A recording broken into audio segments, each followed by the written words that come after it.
Okay, I think we can have a start. Welcome everybody to our event, Digital Good from the South, presented by the ESRC's Digital Good Network. So feel free to tell us where you're all calling in from. Feel free to drop it in the chat box. I am Professor Jonathan Corpus Ong. I'm Professor of Global Digital Media at the University of Massachusetts at Amherst. I'm a management team member of the Digital Good Network, and I'm currently in Manila, Philippines. This is my home city. And our webinar speakers are also all calling in from different locales. It's 10 p.m. for me here in the Philippines, and we thank our other speakers calling in from New Zealand, from India, and Brazil. And of course, the Digital Good Network's home institution is Sheffield, UK. So for those of you who might not be familiar, the Digital Good Network is a research community focused on studying what a good digital society should look like and exploring pathways how we might get there. We fund research projects, fellowships, and internships that explore three societal challenges that we see as crucial to ensuring that digital technologies benefit people and societies. And those three keywords are equity, sustainability, and resilience. So our event today is entitled Digital Good from the South. So we'll be grounding the normative concept of the digital good on the knowledge frames, perspectives, and life worlds of the global South. So we acknowledge today that any notion of the good, much less the digital good, is contentious and political insofar as colonial histories, geopolitical conflicts, and global inequalities continue to shape current political systems and institutions of knowledge creation. So for today's event, we will hear from three researchers as they express their different positions about the digital good. All three researchers today are recipients of Digital Good Fellowships, and these are opportunities to pursue original research projects and international travel exchange along with Digital Good Network management team members. So I'll just get us started by doing a quick chat with each of our webinar speakers, and I'll be having them tell us more about their specific projects and what key concepts and questions they engage with in their work in general, but also specifically for the network. And then I'll be inviting them all back in for collective discussion. Of course, we'll be leaving time for questions from the audience around 45 minutes into today's webinar. So I'll begin by inviting Dr. Padmini Ray Murray. So just a brief intro, Padmini is a feminist researcher, maker, and the founder of Design Beku. It's a collective which explores how design and digital practice can be made more locally rooted, community-driven, contextually relevant, and ethical. Her research and practice focus on challenging acts of infrastructural and algorithmic violence and creating alternative digital spaces grounded in an ethics of care. She has partnered with a range of community organizations on various feminist digital interventions. So, hello, Padmini, and welcome to our webinar. Hi. Yeah, so I'm sure folks will be very interested to learn more about your project for the Digital Good Network. So maybe you can give us a preview, summarize for us what you intend to do. Sure. Thanks so much, Jonathan. I'm Padmini. I am calling in from Bangalore, where it is 7:30 in the evening, so it's not too bad. So just to give you a brief overview of my a fellowship, basically, I was very kind of struck by the idea of what is digital good, and I felt that AI in its current formation could not be considered digital good. But then, if we are to imagine alternatives to that, how might we imagine that? And so I've been wondering about modernity and when modernity may have come to, say, indigenous communities, or kind of those technologies were available to communities in the global south earlier. Would there have been an alternative version of what AI might look like? And that's kind of what I'm trying to explore. I'm kind of grounding my work way that language or Indian languages have, these conceptual universes, like all other languages that they create, which are obviously very different from kind of Western epistemological knowledge systems.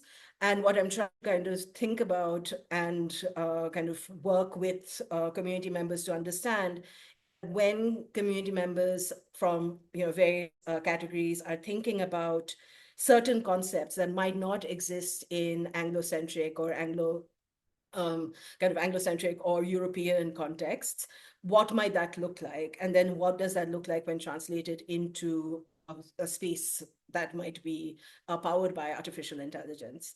So I've just started my project, and my preliminary research has been basically focused on understanding the conceptual categories that are available to us. This is very daunting. India has 780 languages at last count, with at least 200 of them facing extinction, which makes obviously a very important case for keeping these languages alive and conserving these languages. But what is interesting is, despite the fact that we have so many languages, we only have 68 living scripts. And what I feel is that this has very significant implications for the logocentrism of AI, right? Like, so how do we even imagine AI serving the needs of, say, the Gondhali community, who communicate by writing in the air? So they actually kind of write a script in the air, and it's not sign language, they're actually writing in the air, and they communicate with each other in that way.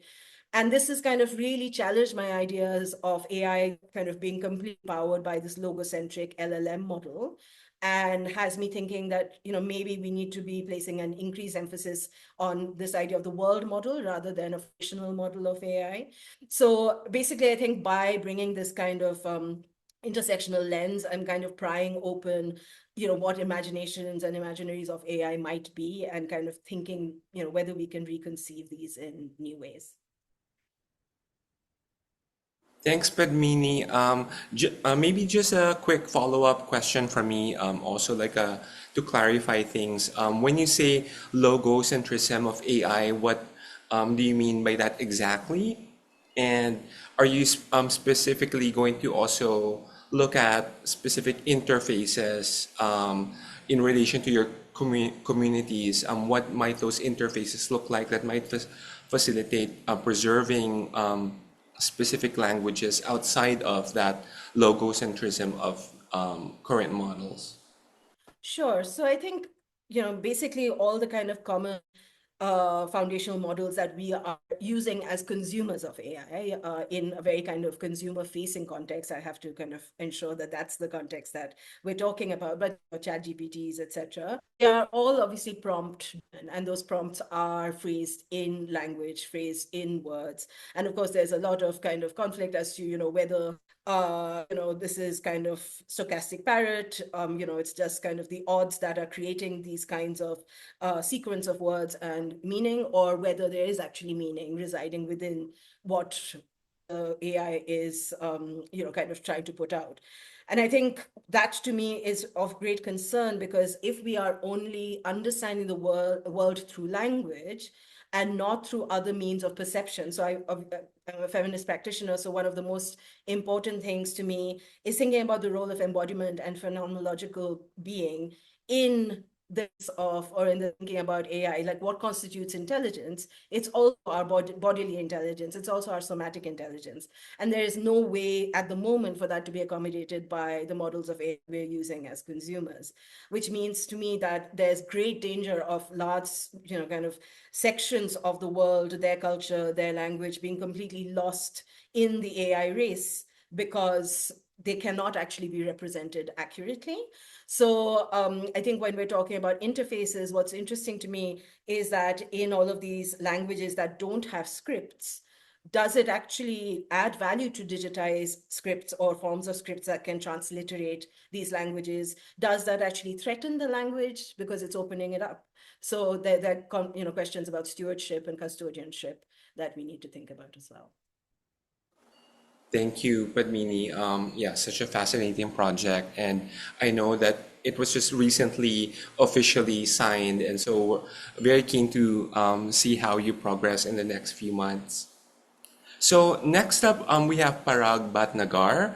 Parag is product owner of intelligent automation at Health New Zealand, Te Whatu Ora. He is responsible for leading regional and national initiatives that leverage artificial intelligence and robotic process automation within the public healthcare sector. So he's a Digital Good Network Fellow exploring how emerging AI tools can be mobilized to strengthen crisis readiness, resilience, and equity. So welcome, Parag. Hey Jonathan, how are you? Yeah, I'm doing very well. So I know it's 3 a.m. where you are, so Mhm. thanks for keeping the energy up. So I'd love to know more about where you're at with your project. I know our participants here in our webinar would be keen to know more about where you are and where you want to take it forward. Sure, sure. So my project looks at how automation, RPA, emerging agentic AI, and intelligent automation can help strengthen crisis readiness and sort of support equitable responses in, say, public health systems. Sort of extends upon the sort of conceptual and empirical work I did as part of IceCram. And that's where I looked at sort of how automation infrastructure can sort of shape vulnerability, resilience, labor burden, and accountability sort of during our periods of operational strain. So if you think about COVID, that's sort of where my team got its start here in Health New Zealand. And we looked at how, for example, crisis automation sort of behaves, especially where you've got clear sort of uneven data infrastructures, staffing shortages, structural inequities. So if I was to speak about my papers, I'm looking at sort of a couple of papers around automation in a crisis response as well. So one of them is a systematic review, and it looks at sort of global evidence around how automation sort of performs, say, in a health emergency or a disaster, and sort of identify sort of structural prerequisites for safe and equitable use. Um, Another paper looks at sort of RPA, IA, and agentic AI in a humanitarian response, say during armed conflict. It looks at, where you've got extreme governance constraints, focusing on civilian protection, information flows, and sort of ethical risks associated with emerging agentic AI. And the last one, and this is a problem I deal with every day, is interoperability. And that's sort of much more pronounced when you have a crisis response. And that's when you start to deploy a lot of tactical automation. And it sort of looks at how fragmented data infrastructures can actually create these operational bottlenecks and how that actually has a direct impact on equity and how actually lightweight automation can sort of serve as a stopgap in these sort of crisis response settings. So those are the kind of papers and the flavors of what I'm looking at. It really builds on two things. One is IceCram and the work I do every day. So I lead regional and national initiatives around AI, automation, integration here at Health New Zealand. So it is very much related to what I do on a daily basis. Thank you, Parag. Obviously, recalling New Zealand, it was often hailed as like an example of good response during COVID times. And so Yes. I wonder what might be those national factors that kind of like enable investments to improve and then invest in new technologies, embrace them as part of improving the healthcare systems.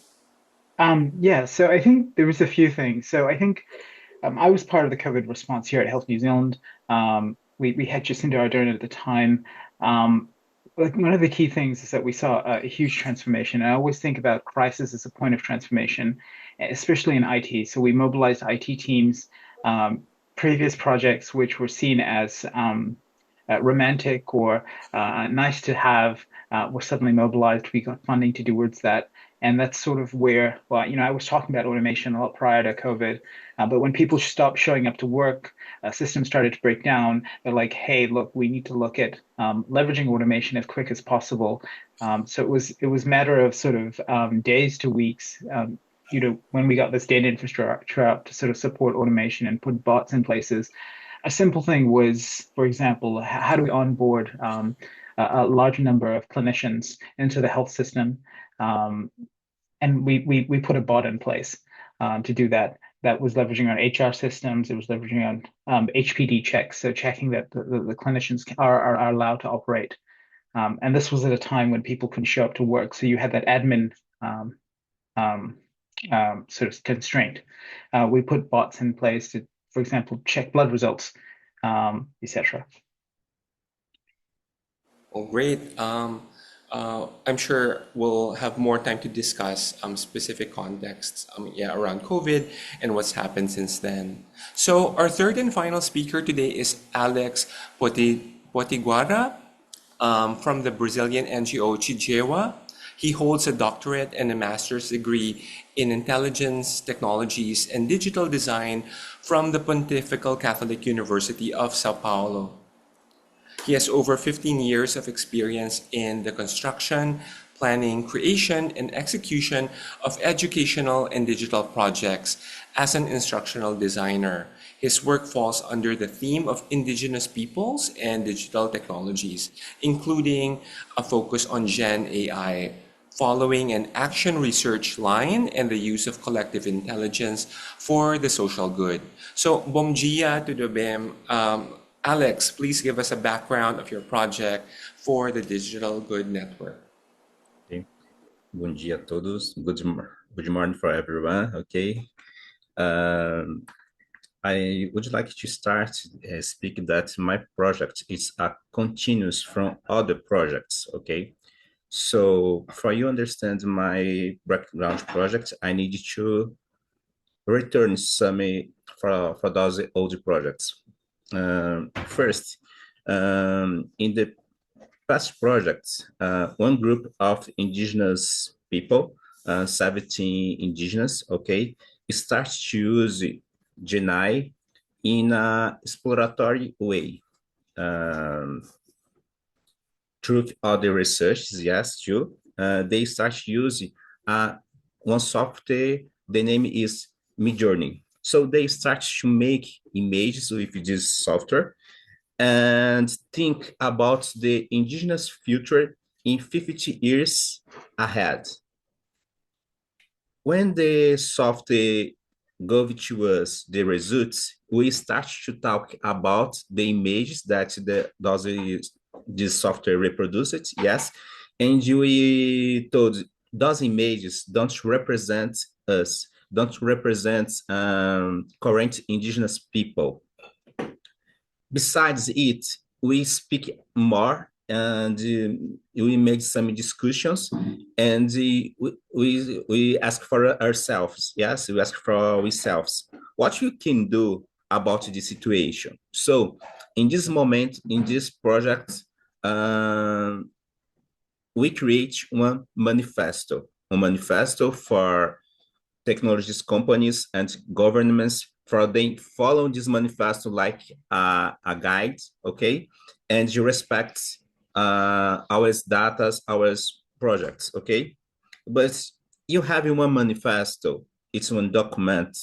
But what you can do with this document, because you can create a document, if you leave this document stop, nothing happening. So I asked for myself with the group, how you can give power for a manifesto? How you can give power for this manifesto? So, through one research supported by Digital Goods Network, I created the research Indigenous People and Digital Goods Live, where our mission was translator the manifesto principles in actions, and this way give power for this manifesto. So in my research, we made it. We review the manifesto and you make one update of this manifesto that was created in a project in the past project. We create one action plan and we consolidate one network of indigenous researchers. That's it. Alex, maybe you can give us some examples of some of those key principles discussed in that manifesto or specific action plans that you hope to achieve within the next couple of months. that you're pursuing your fellowship for this network. Okay. One point that you have in the manifesto is that before you start, before you start making one new technologies, you need to listen the people that will be impacted with this technology. So that's it. We say for the governments and the companies, you must invite us for talk about those technologies before you love those technologies for society, because those technologies can modify the people lives for good or no good. Okay, so yes, and in the action plan you create 28 actions that can help us to build a good digital society for indigenous people, but those actions can apply for other societies too. Okay, and from those 28 actions, we got 5 like priority actions, because we believe that execute these 5 priority actions, you can execute the other actions too. And one action is create a network with indigenous people to execute our actions. And one important point too is we need that indigenous people, you need to speak for people that they are using one tool, but these two have a consequence, because usually people use the tools, but they don't realize what's happening behind these digital tools. Okay, that's it. Thank you, Alex. So I've prepared a couple of questions, and I'd love to run them by our panelists today. So the first one, relating back to the title of our webinar, Digital Good from the South. So I'm just very keen to hear from you how you engage with this. How do you understand digital good from the South? How is it different from a global North perspective in terms of concepts, approaches, or methodologies? So maybe we can start again with Padmini and then go around. Sure. So I think I do prefer the term majority world, but I think it is still useful to draw these distinctions. When I think about, kind of digital good coming from the global south, I think it's two things I find really in opposition to scholarship from the global north. One is just the kind of, just resourcing and infrastructure, right? Like, so India, which is where I'm based and where my field work is, it's a country that came online only via the mobile phone, not via any other mobile device, not through the laptop, PC. Hindi, which is our, most spoken language, constitutes something like 5% of the internet. So that just goes to show, in terms of resource, like high resource languages, Indian languages are far, far behind, even with our, most popularly spoken languages, right? So we're dealing with scarcity, yes, but I think that scarcity also demands a different kind of model itself, right? Like, so that's, going back to what I was saying a little earlier, that, maybe we should not be looking only at foundational models, and maybe we want to look more at world models that allow us to kind of replicate, a context rather than just kind of inferring it. So I think for me, that's kind of one of the key concerns. And the other is, kind of Enlightenment thought and the kind of emphasis on rationality as core and as significant, as opposed to other ways of knowing the world, I think is something that, I really want to push back against, both from a feminist perspective, but also from a perspective as somebody who's working in the global south, where ways of knowing is, through many other modes than just, what we constitute or imagine as the rational. Thanks, Padmini. Parag, you want to go next? Sure. So a few things. It kind of bridges up what Padmini said, actually. So for me, it begins with context where infrastructures are sort of fragile. So in the global south, we have really fragile infrastructures. There are sort of high inequities in what I can see. In global north, we sort of assume stable platforms, stable digital ecosystems. I'll give you an example, right? So in Asia Pacific regions, you have hospitals that still rely on partial paper systems, siloed databases.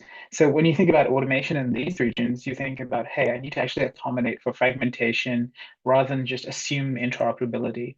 Another aspect is in the global south, we would focus on public sector capacity, labor conditions, and as I said, data infrastructures. Whereas in the global north, I think we've got a bit of luxury. We can talk about individual fairness or consumer tech, which is how it's framed.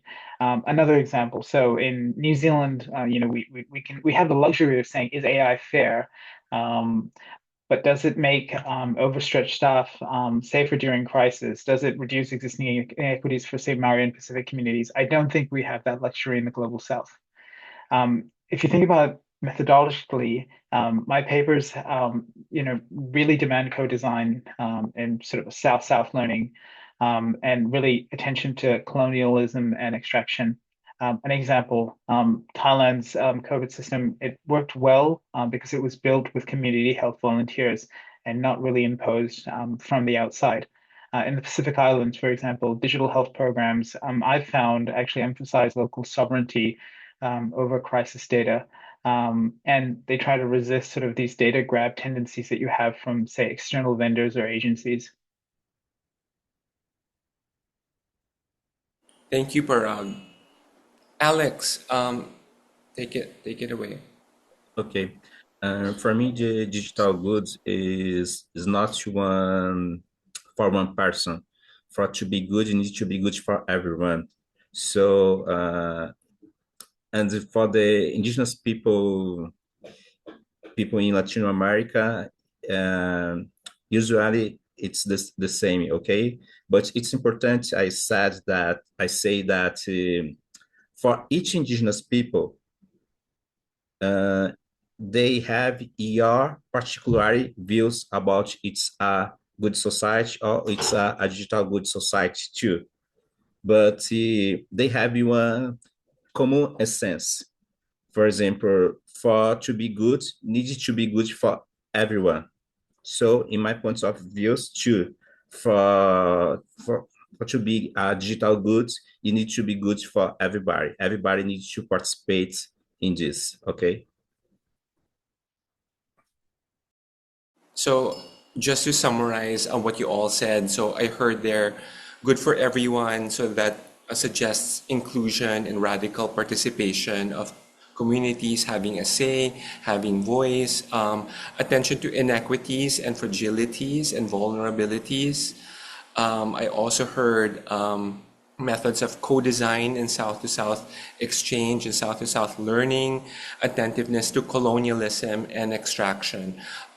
Just wanting to revert back to what Padmini said, your preference for the term global majority rather than global South. Or I think you had said majority world. Maybe you can speak a little bit more about what I feel is a critique of a disempowering kind of notion within the term global south.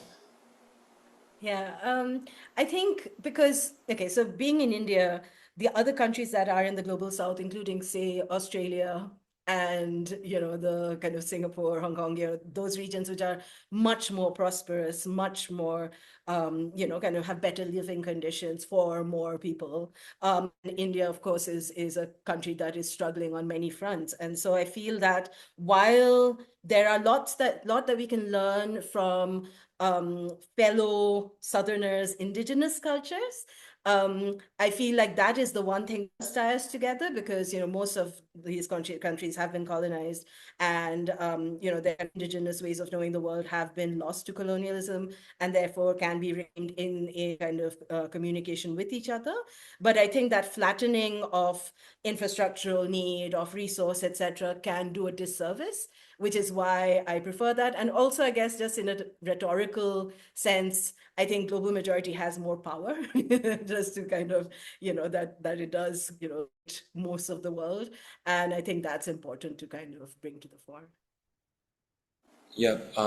In my more recent work, I also use the term global majority. I'm drawing from Rosemary Campbell Stevens, Black British or Black Caribbean scholar, actually, but based in the UK, suggesting that it's a more empowering term that does not center whiteness nor oppression in the term itself. So going back to my questions, I also observed that keywords that connect your research of the three fellows here would be, on one hand, community, and on the other, participation. And I think, to me, having those two keywords so central to your work, your abstracts, your ways of thinking, suggests a kind of scale of analysis and a depth of engagement in the kind of projects that you undertake. So why is community a central unit of analysis in your work? And do you automatically reject pressures towards scalability when designing your specific interventions? And maybe this time we'll start with Parag, and then Alex, and then Padmini. Sure. That's actually a really good question. So in my view, a crisis is never experienced individual. It's experienced collectively, right? So if you think about COVID, it was experienced by an entire nation. So what I feel is that automation actually helps redistribute workload, authority, and risk. So, example, during hospital surges that we had here, we put a bot. It was processing hundreds of referrals per hour, and that had an equal benefit for administrators, nurses, radiologists, and IT teams simultaneously, not individuals necessarily. I think the meaningful user in crisis automation is a social technical community, not just a department or a hospital or a district health system. So an example here again as well, when we were processing, for example, COVID vaccination bookings, it was entire clinics who needed sort of smoother patient flow, not just the patients who were sort of filling out these forms to get your vaccine. So I don't reject scalability. I think it's a great thing. It's in fact the essence of what I do and the essence of automation. But what I reject is sort of this dominant model of lift and shift replication. So just taking an existing pattern and saying this is going to work for everybody, and this is how I'm going to automate it. So if you think about it at its core, you're trying to basically scale principles, not just digital artifacts. So a practical example, when we automated, for example, patterns for radiology systems in Auckland, we couldn't do the same thing across other places just because they didn't work that way, and we couldn't really impose that upon them. So if we were scaling, say, a triage automation pattern in a hospital, we need to redesign that with local teams. And I'm seeing the same thing in my research, right? So if you look at humanitarian agencies, they all work really, really differently. So you cannot just simply reuse, decision patterns. Because in a conflict zone, your sort of decision pattern is completely different to, say, in a hospital crisis. So there's still potentials and emphasis on adaptability and customization when it comes to designing interventions, is what I hear from what you just said. I think it's a core, and I think it's also where tactical automation actually does really, really well.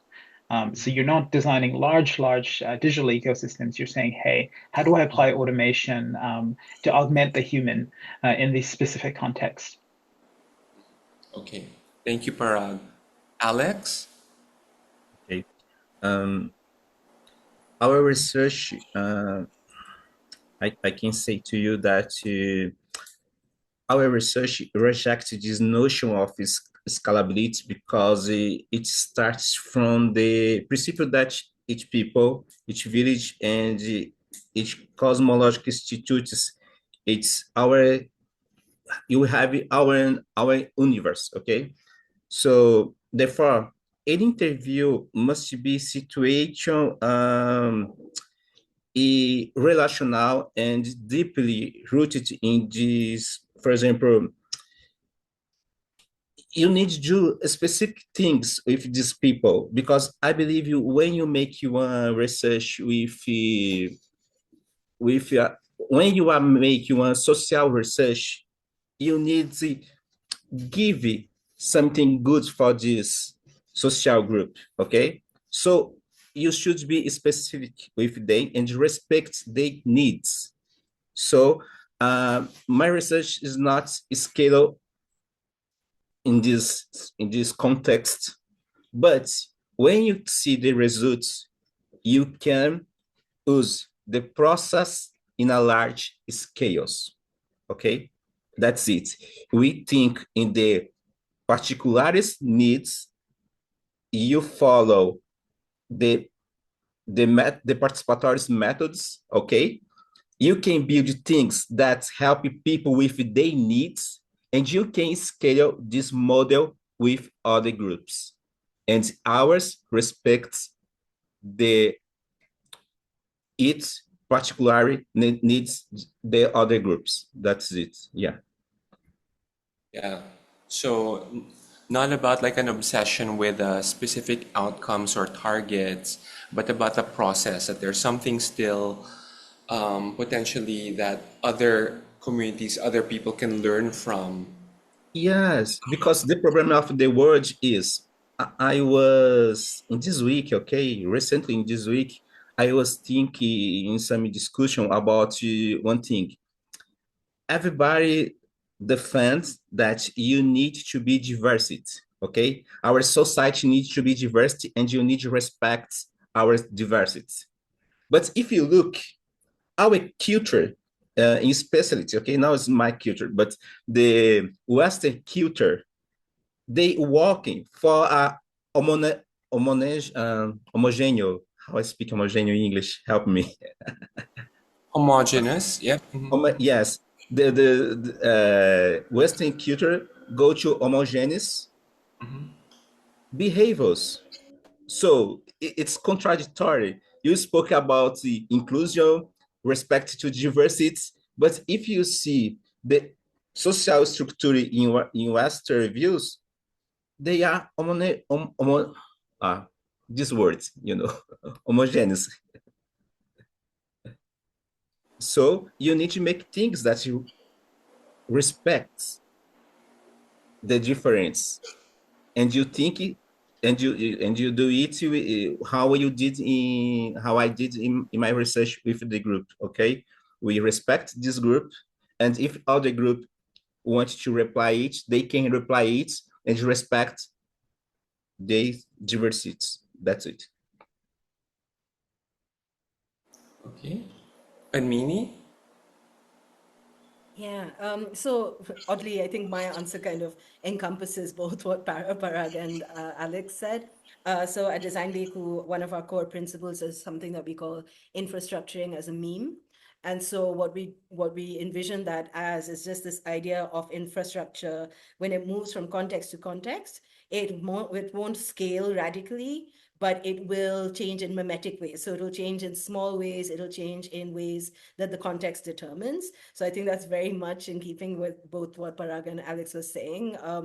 And I think the other reason why, community core is that, when we are thinking about the digital and the world that the corporate technologies have built for us, those are all solutions to problems that were not considered problems until they were deemed so by Silicon Valley, where we want to see what are the problems that emerge from lived experience, and that lived experience is what we're hearing from the communities, and we're trying to learn from in order to inform anything digital that we're building. All right. So the next question I have here for everybody is about the specific bottom-up notions of the good that has emerged in your community-driven work, and how does the analyst in this case reconcile their own normative judgment of what is good for others, for community, for specific people, with those expressed by their research participants. Maybe you can retell specific examples from fieldwork, whether from a previous project or the current one that you're working on. Alex, do you want to get us started?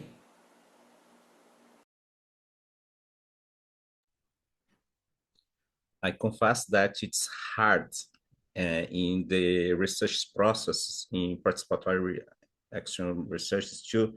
It's hard, you don't put your point of the view sometimes because you have, okay, in my case, for example, each people have your truths in their minds. So when you start to make one research with your social groups, usually you think your mind, why they don't do this way, it's more easy, but you need to respect the experiences. That's it. So it's hard, and you need to take care of yourself for you don't interview in the community process.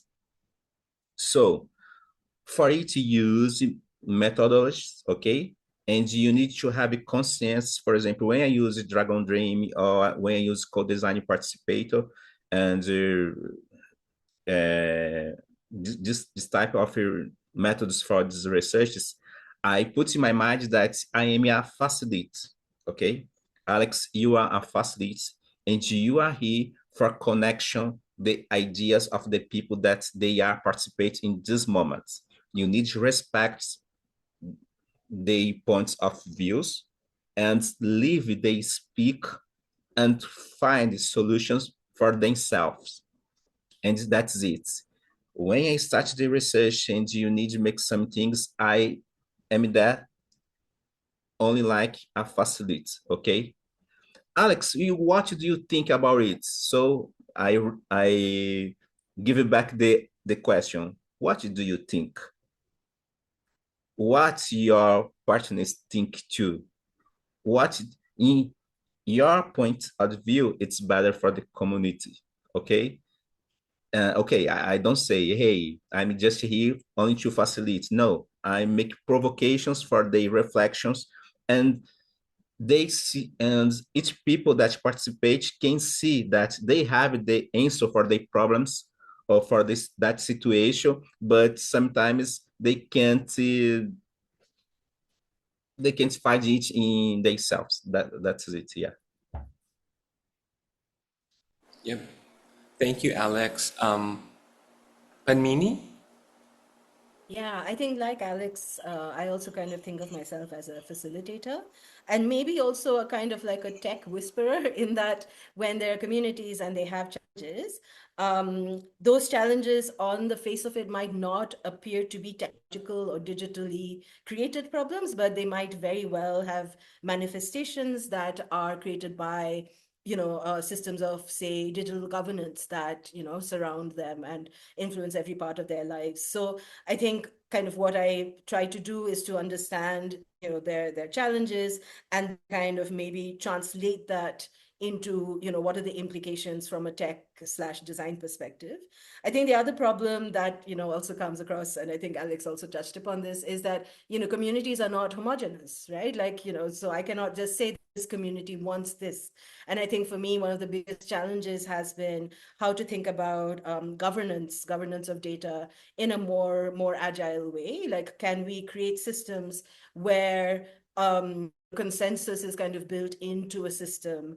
Actually, I do feel like that actually might be a place where technology can play an interesting part. Like, there have many examples elsewhere. I think Decidim, which is like this civic software that the city of Barcelona uses, things like that, where you've got communities who are trying to arrive at consensus, and then their needs are being kind of met or understood, even though it's, kind of often disparate groups of people who are kind of looking to have some kind of input in a challenge that a community is facing. So I think it is hard as somebody who's coming from the outside to kind of say, as Alex said, like, not to have an opinion. But I think for me, I think I almost look at my work with communities as ways of learning about the world that can inform my ideas of how technology should be reimagined. So it's kind of, I feel like it's more like I'm not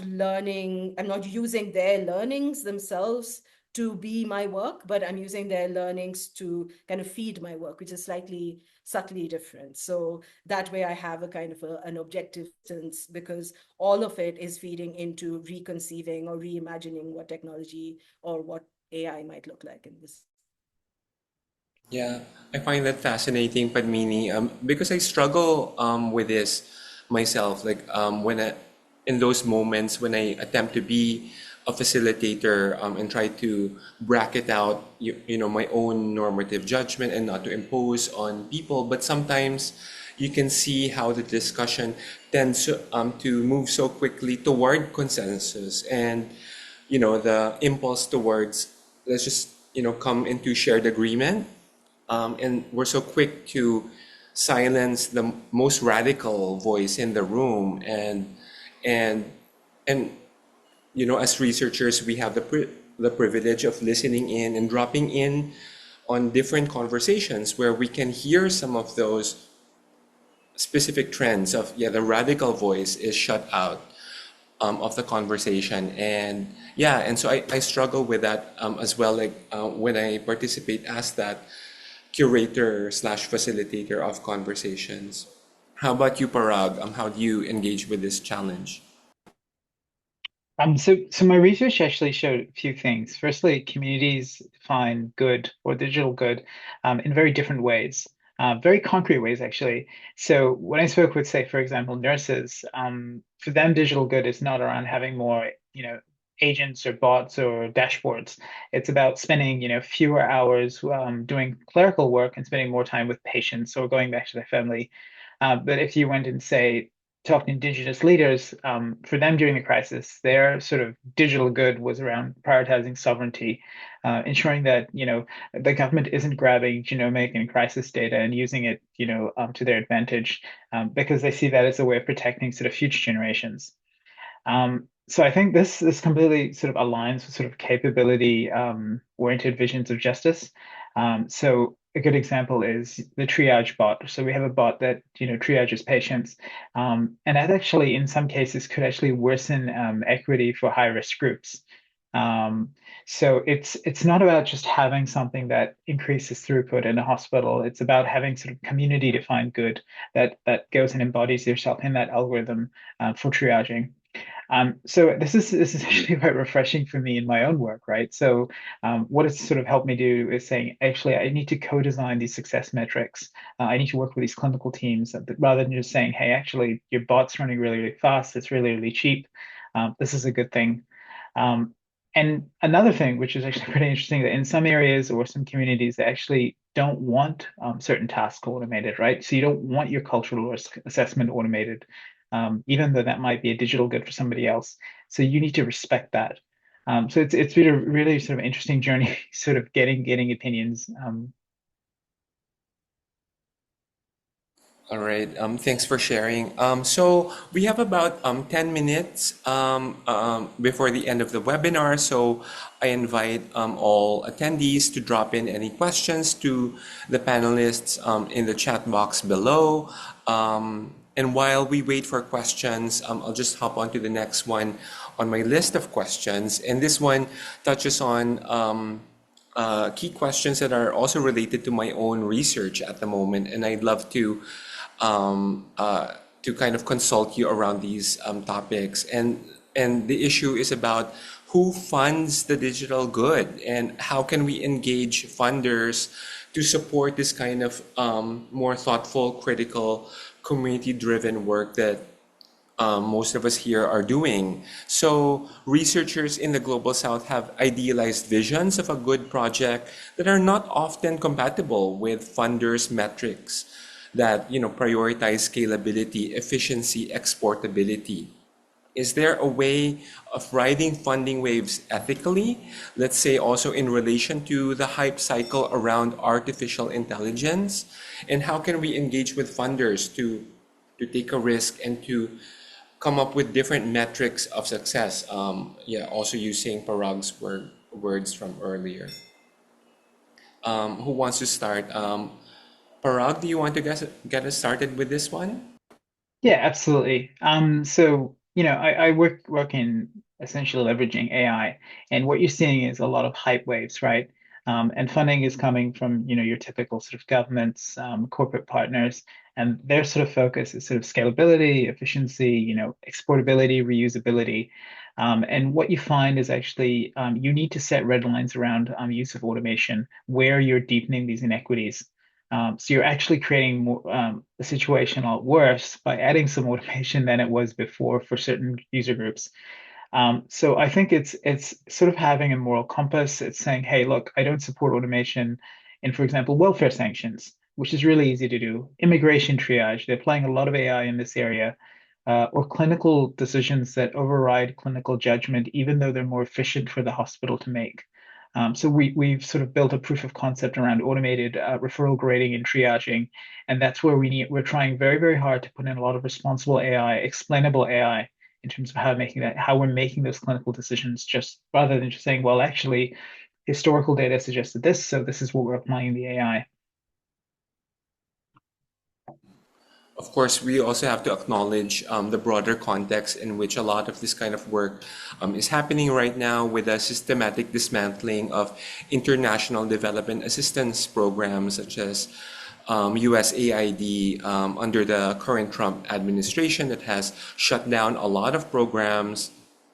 Specifically, well, it started with gender and critical race studies kind of projects and programs, but also essential service delivery in many countries in the global south. Alex, you want to take this question next? Yes, I would like to say that usually I look for funds that respect the research processes. Because yes, if you look for funds and institutions like Digital Goods Network that respect the research projects, you can to be ethic with your research. Yes, that's it, I believe. Okay, Padmini? Yeah, so I think I have two kind of responses to this. So just very specifically, your allusion to the current hype cycle around artificial intelligence.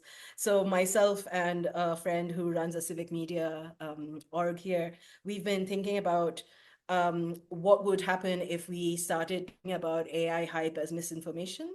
And whether we can kind of maybe ride that wave, because there's so much conversation about misinformation and news for a while now, and there is so much AI that is misinformation, really. And so I'm kind of trying to see whether I can pull those two together, and kind of maybe tap two funding kind of baskets through that. But I think kind of more seriously, I think this idea of we've had kind of funders who tell us, ask us how many people will this affect, and it's impossible to say with anything digital that it worked, and kind of exponential how many people this will affect, right? Like, so this kind of idea that we can deliver that kind of number is incredibly, I mean, it's just kind of basically reducing the research to pure data.